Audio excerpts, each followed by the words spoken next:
പാവങ്ങൾക്കും രോഗികൾക്കും അനാഥർക്കുമായി ജീവിതം സമർപ്പിച്ച കാരുണ്യത്തിൻ്റെ മാലാഖ മദർ മേരി ലിറ്റിയുടെ നാമകരണ നടപടികൾക്ക് തുടക്കമായി.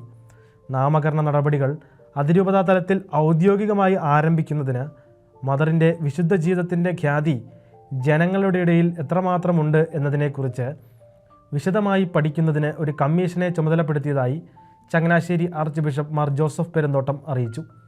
ഇത് സംബന്ധിച്ചുള്ള അഭിപ്രായങ്ങൾ അറിയിക്കുന്നതിനായി ചങ്ങനാശ്ശേരി അതിരൂപത സെന്റ് ജെല്ലൂസ് ഫാദർ വർഗീസ് താനബാവുങ്കൽ, അതിരൂപത vice chancellor father George Puthumanamozhiyil, കാന ഡയറക്ടർ ഫാദർ ഫിലിപ്പ് കവിത്താഴെ എന്നിവരെയും ചുമതലപ്പെടുത്തിയിട്ടുണ്ട്.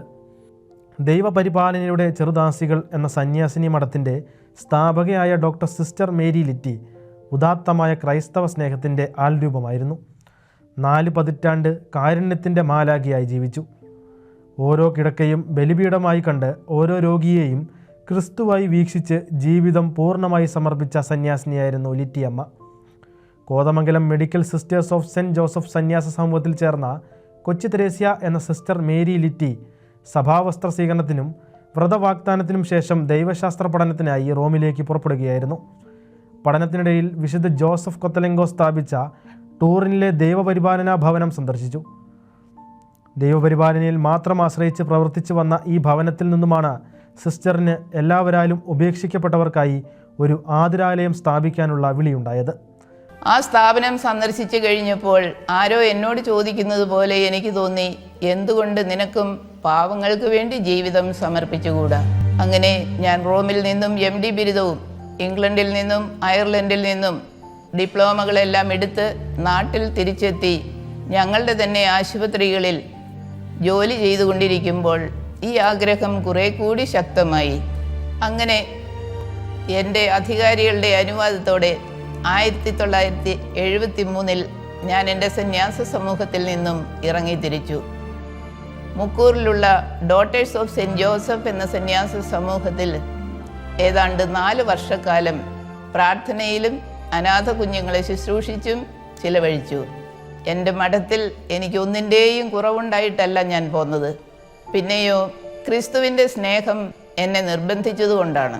പ്രാർത്ഥനയിൽ നിന്ന് കിട്ടിയ പ്രചോദനം അനുസരിച്ച് പാവപ്പെട്ട രോഗികൾക്ക് വേണ്ടി ഒരു ആതുരാലയം തുടങ്ങാനുള്ള എൻ്റെ ആഗ്രഹം അന്നത്തെ ചങ്ങനാശ്ശേരി മെത്രാപ്പൊലീത്തയായിരുന്ന അഭിവന്യ പടിയറ പിതാവിനെ ഞാൻ അറിയിച്ചു.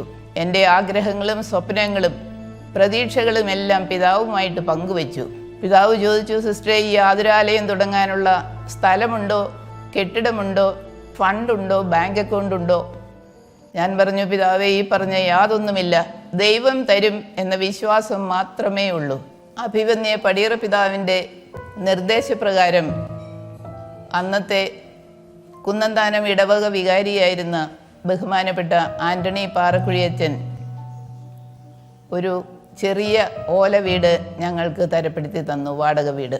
പാവങ്ങൾക്കും അശരണർക്കും വേണ്ടി കൂടുതൽ പ്രവർത്തിക്കാനുള്ള ആഗ്രഹം ലിറ്റിയമ്മ സഭാധികാരികളെ അറിയിക്കുകയും ഏറെ താമസിയാതെ ഇതിനുള്ള അനുമതി ലഭിക്കുകയും ചെയ്തു. 1978 ജനുവരി 17 കുന്നന്താനത്തുള്ള ഓലമേഞ്ഞ കൊച്ചുവീട്ടിൽ തൻ്റെ ശുശ്രൂഷയ്ക്ക് തുടക്കം കുറിച്ചു. നടക്കുകയോ സംസാരിക്കുകയോ ചെയ്യാത്തതും സ്വന്തം ആവശ്യങ്ങൾ നിറവേറ്റാൻ കഴിയാത്തതുമായ കോതമംഗലം സ്വദേശി ത്രേസ്യാമ്മയെ ആദ്യ അന്തേവാസിയായി സ്വീകരിച്ചു. ടൂറിനിലെ ദൈവപരിപാലനയുടെ ഭവനം ആരംഭിച്ചതിൻ്റെ 150-ാം വാർഷിക ദിനത്തിലാണ് കുന്നന്താനത്തെ ഭവനത്തിനും തുടക്കമിട്ടത്.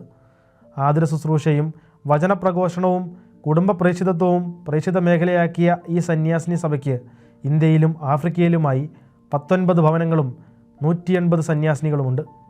കുന്നന്താനത്തെ പ്രത്യാശാഭവനിൽ ദിനരാത്രങ്ങൾ ലിറ്റിയമ്മയും സഹോദരിമാരും ചെയ്തു വന്ന ശുശ്രൂഷകൾക്ക് ജാതിമത വിശ്വാസത്തിൻ്റെ അതിർവരമ്പുകളില്ലായിരുന്നു.